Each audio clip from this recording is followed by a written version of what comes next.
Welcome to Sweet Life Beat Life. We hope this video helps.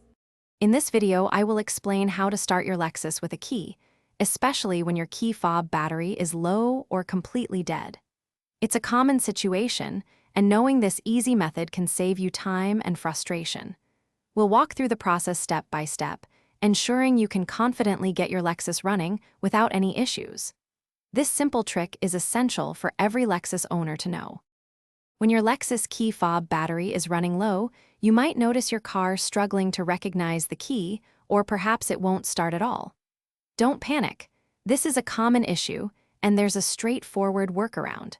The smart key system relies on a strong signal, and a weak battery can interrupt this communication. We'll show you how to bypass this problem using the physical key. Every Lexus smart key fob contains a hidden physical key. To access it, look for a small release button or switch on the side or back of your fob.